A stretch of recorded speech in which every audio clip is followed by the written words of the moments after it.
আজকে সকাল সকাল স্নান করে নিলাম, সমস্ত সকালের কাজ করে নিয়েছি, রান্নাবান্নাও হয়ে গেছে। আজকে একটু ডাক্তারের কাছে যাব, শরীরটা অনেক দিন ধরে খারাপ।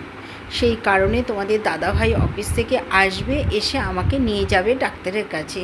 তাই তাড়াতাড়ি করে স্নান করে নিলাম।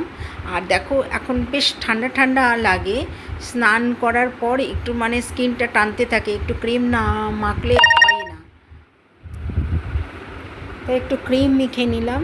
তো তোমাদের দাদাভাই চলে আসবে, এর মধ্যে এসে দুজনে খাওয়া দাওয়া করে একবারে বেরিয়ে পড়বো ডাক্তারের কাছে। রেডি হচ্ছি আমি, তোমাদের দাদাভাই আসলেই ভাত টাত বেড়ে নেব। দেখো তোমাদের দাদাভাইকে ভাত দিয়ে দিলাম। আজকে রান্না করেছি তোমাদের দাদার পছন্দ মতো, মূলোর তরকারি খেতে ভীষণ ভালোবাসে, তাই মূলোটা একটু ছেচকি করেছি। কেউ ছেচকি বলে, কেউ লাড়া বলে, যাই হোক আমরা ছেচকি বলি। তাই দিয়ে দিলাম একটু মূলো ছেচকি। আর তোমাদের দাদাভাইয়ের জন্য করেছি ডিমের অমলেটের ঝোল, আর করেছি একটুখানি পাঁচমিশালির তরকারি, একটু চিংড়ি মাছ দিয়ে করেছি। এবার আমার ভাতটাও বেড়ে নিলাম, একসঙ্গে দুজনে খাওয়া দাওয়া করেই রেডি হয়ে ডাক্তারের কাছে যাব।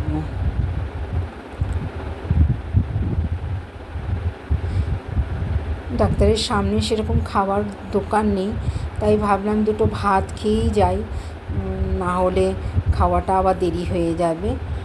তো ওখানে ডাক্তারের কাছে প্রচণ্ড ভিড় হয়, তো ততক্ষণ না খেয়ে থাকবো, তার থেকে একবারে ভাত টাত খেয়ে দুজনে মিলে বেরোবো। তাই তাড়াতাড়ি আজকে রান্না করে নিয়েছি। আর তোমাদের দাদাভাই অর্ধেক হাফ অফিস করে চলে আসবে, তারপরে আমাকে ডাক্তার দেখিয়ে আবার অফিসে গিয়ে জয়েন করবো। দেখো তোমাদের দাদাভাইকে দিলাম মূলো ছেচকি আর একটু পাঁচমিশালির তরকারি, আর দিলাম তোমার ডিমের অমলেটের ঝোল। এবার আমারটা নিয়ে দুজনে বসে পড়লাম। রিতার খুঁটিনাটিতে সকলকে অনেক অনেক স্বাগত। আশা করি তোমরা ভালো আছো, সুস্থ আছো। আমিও তোমাদের ভালোবাসায় খুবই ভালো আছি। তাই দেখো অনেক দিন পর আমরা দুপুরে একসঙ্গে খাচ্ছি, নাহলে আমি একাই খাই। মেয়েও অফিসে চলে যায়, তোমাদের দাদাভাই অফিসে চলে যায়, আমাকে একা একাই খেতে হয়। তাই আজকে দুজনে মিলে খাচ্ছি আর গল্প করছি। আর তোমাদের দাদাভাই গল্পও করছে, আবার মোবাইলে ইউটিউবে কী একটা দেখছে।